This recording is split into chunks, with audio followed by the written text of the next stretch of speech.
Bismillahirrahmanirrahim.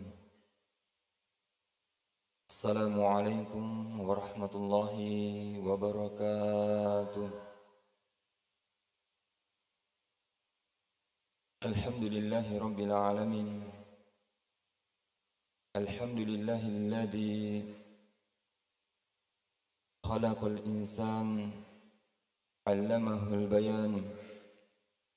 Wassalatu wassalamu ala habibina Muhammadin wa ala alihi wa sahbihi ajma'in. Amma ba'du fa ya ibadallah, usikum wa iyaya bitaqallah wa ta'atihi la'allakum tuflihun. Hadirin jamaah subuh yang dimuliakan oleh Allah Subhanahu wa taala. Alhamdulillah, kita dengarkan seksama tadi, Masya Allah. Semoga Allah Subhanahu wa ta'ala menjadikannya sebagai generasi emas ke depan. Ya, kita melihat ada generasi-generasi seperti begini, kita banyak berdoa. Dan termasuk dalam hal ini kita masuk dalam waj'alna lil muttaqina imama. Dalam kajian subuh hari ini saya akan mengcover kajian dari tadi malam, ya, menyinggung sedikit doa dan hubungannya dengan suri tauladan Rasulullah sallallahu alaihi wasallam. Dalam tafsir dikatakan ketika kita ingin mencontoh Rasulullah SAW, ya, yaitu diriwayatkan oleh Anas, kana aktsaru da'wati yad'u biha Rasulullah SAW, Allahumma rabbana atina fid dunya hasanah wa fil akhirati hasanah wa qina adzabannar. Masya Allah. Tanpa ada biaya, kalau tadi dikatakan bahwa dipersiapkan undangan, ya. Kalau ini mengikuti Rasulullah SAW sangat mudah. Kita berdoa, meniat, ya, memperbanyak doa. Allahumma rabbana atina fid dunya hasanah wa fil akhirati hasanah wa qina adzabannar. Termasuk mencontoh Rasulullah SAW. Nah, hubungan terkait dengan ayat yang diambil dengan Rabbana atina fid dunya hasanah laqad kana lakum fi Rasulillahi uswah. Bacaan yang lain iswah, itu hebatnya, ya. Ada uswatun atau bisa dibaca iswatun. Lalu liman kana yarjullaha wal yawmal akhir wa dzakarallaha katsira. Dalam tafsir dikatakan wa dzakarallaha katsira ay fi jami'il mawatini ala sarra'i wad dharra. Jadi seluruh aktivitasnya ini berzikir kepada Allah Subhanahu wa taala. Liman kana yarjullaha, kenapa? Karena dia berharap ingin ketemu dengan Tuhannya. Seakan-akan orang yang mau kembali kepada Allah pasti mengikuti contoh teladan Rasulullah sallallahu alaihi wasallam. Orang yang mau mengikuti Rasulullah SAW, tipsnya adalah bagaimana setiap aktivitasnya, yaitu ada harapan untuk kembali kepada Allah Subhanahu wa taala. Dengan cara apa? Dengan cara banyak berzikir, baik di waktu lapang ataupun sempit. Oleh karena itu, ketika kita melihat ayat Rabbana atina fid dunya hasanah, ada ayat yang lain dikatakan, faman kana yarju liqa'a rabbih falyamal amalan shaliha. Orang yang ingin kembali kepada Tuhannya, maka hendaklah melakukan amal-amal saleh. Tapi ada ayat menyinggung, man kana yuridu harthal akhirati nazida lahu fi harthi wa man kana yuridu hartad dunya nu'tihi minha wa ma lahu fil akhirati min khalaq wa ma lahu fil akhirati min nasib. Ada orang yang melakukan amal kebaikan akhirat itu karena bagus niatnya. Berarti niat ini kembali, kalau kita menginginkan akhirat, mengikuti contoh Rasulullah. Nah, niat apakah sesuai dengan niat kita? Berarti butuh ilmu. Mencontoh Rasulullah SAW butuh ilmu. Ya, ilmu ini kita sudah bahas bahwa ilmu ini harus pengetahuan kita tentang itu 100%, bukan azon. Apa itu niat? Dalam bahasa Arab ada persamaan ke seluruh makna ini. Saya ingin bisa dimaknai al-qasdu. Saya ingin, uridu. Saya ingin, ya al-azam. Saya ingin, termasuk an-niat. Ini niat bahasa Arab. Nah, jangan sampai antara niat, aroda, al-qasdu, al-azam ini tidak bisa kita bedakan, sehingga seluruh aktivitas kita, tujuan niat ini menjadi tidak tepat. Kenapa?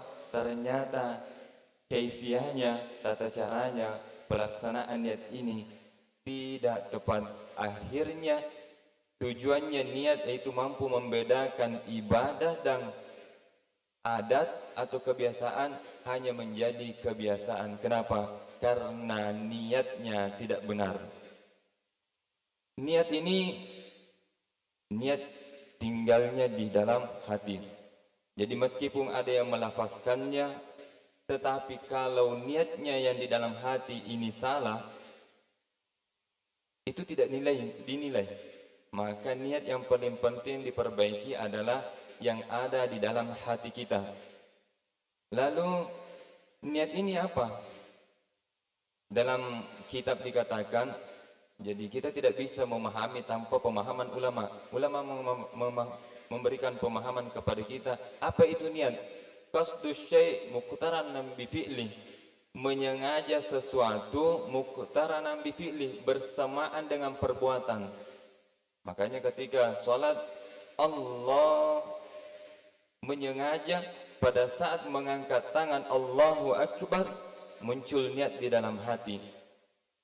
Niat ini dalam sholat ada 3 harus diperhatikan.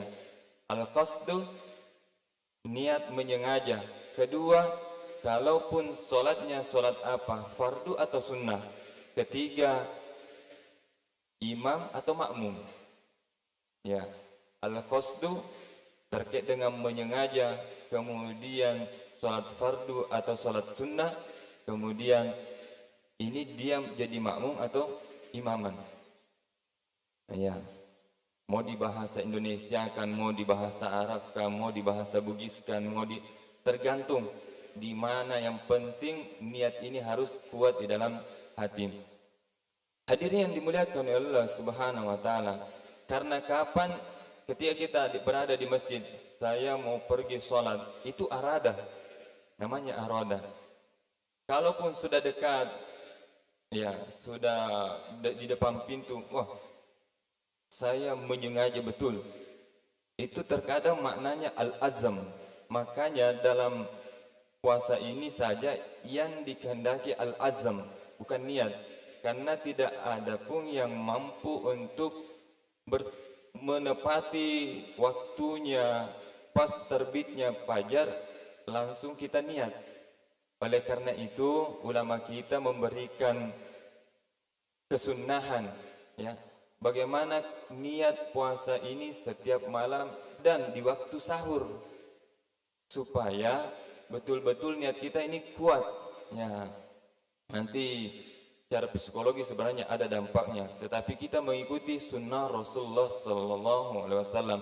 Sama ketika berwudu niat pada saat membasuh muka, itu baru namanya niat. Tapi kalau dari pasar jalan-jalan saya mau berwudu, itu namanya arada. Jadi harus dibedakan. Dalam bahasa Arab ini banyak makna saya ingin, saya menyengaja, sehingga betul-betul liman kana yarju liqa rabbih falyamal amalan salih. Amal soleh kita betul-betul menjadi amal soleh. Hadirin yang dimuliakan oleh Allah Subhanahu wa taala, Nah, ketika niat kita benar, harsal akhirah, betul-betul harsal akhirah, kata Al-Quran, nazidalahu fi harsi. Ulama kita menafsirkan dalam tafsir, yaitu nukawihi au nu'inuh, kami kuatkan dan menolongnya, ya, bima sadadihi.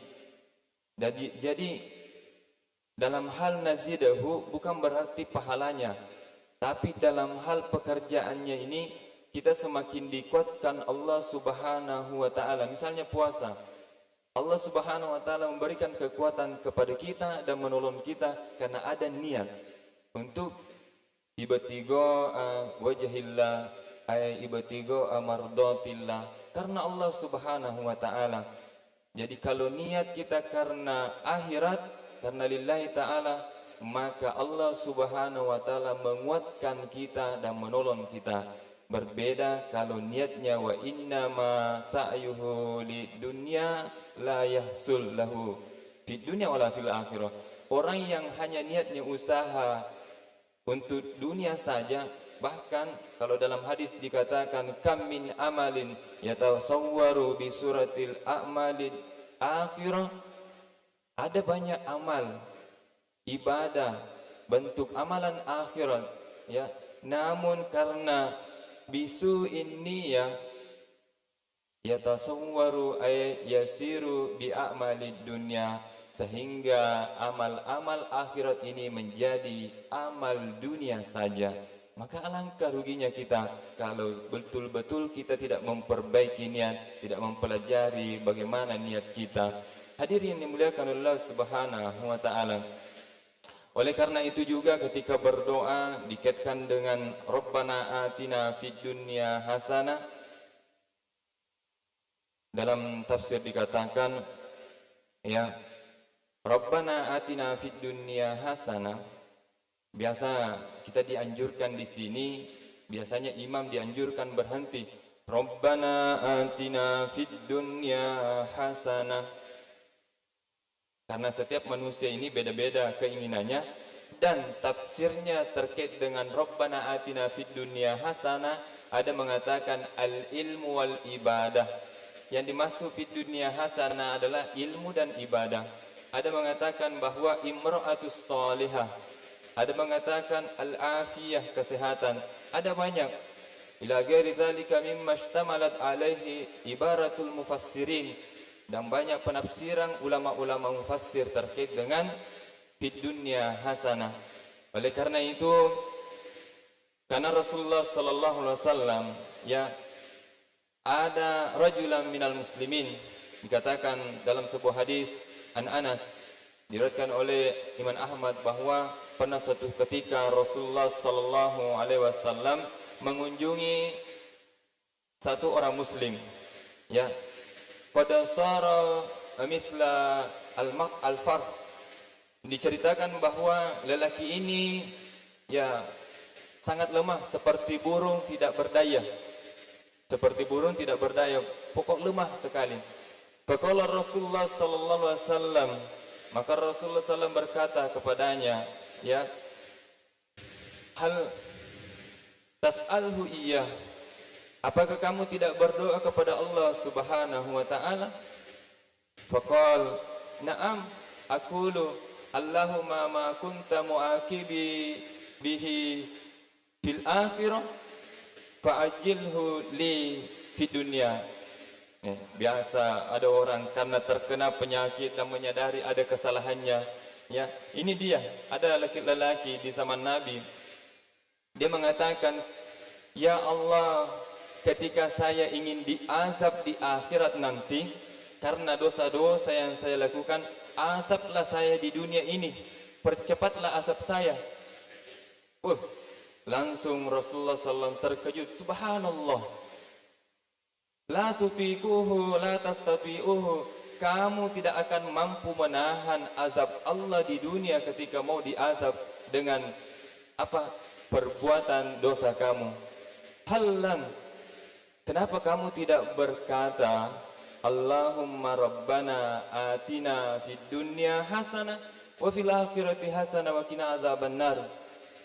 pada Allah fasyafahu, dan seketika itu dia mengikuti arahan Rasulullah sallallahu alaihi wasallam, berdoa Allahumma rabbana atina fid dunya hasanah, diam sejenak dan memintakan niat di dalam hati apa tadi, fid dunya hasanah al-afiyah, ya Allah rabbana atina fid dunya hasanah, muncul dalam hati, sembuhkanlah saya.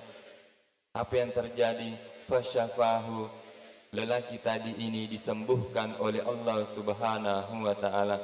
Hadirin yang dimuliakan oleh Allah Subhanahu wa taala, mudah-mudahan kita dimudahkan untuk mengikuti sunnah Rasulullah sallallahu alaihi wasallam sehingga betul-betul kita mendapatkan berkahnya dengan tips liman kana yarjullaha, ada harapan ingin ketemu dengan Allah Subhanahu wa taala. Caranya wa dzakarallaha katsira, memperbanyak zikir baik fis sarra wad darra, baik dalam keadaan lapang maupun dalam keadaan sempit.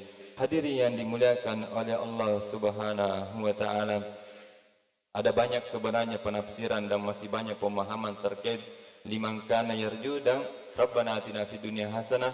Mudah-mudahan ada lain waktu kita ada ilham dari Allah Subhanahu wa taala diberikan untuk memahami ayat-ayat Allah Subhanahu wa taala, hadis-hadis Rasulullah sallallahu alaihi wasallam. Wabillahi taufiq was sa'adah. Assalamualaikum warahmatullahi wabarakatuh.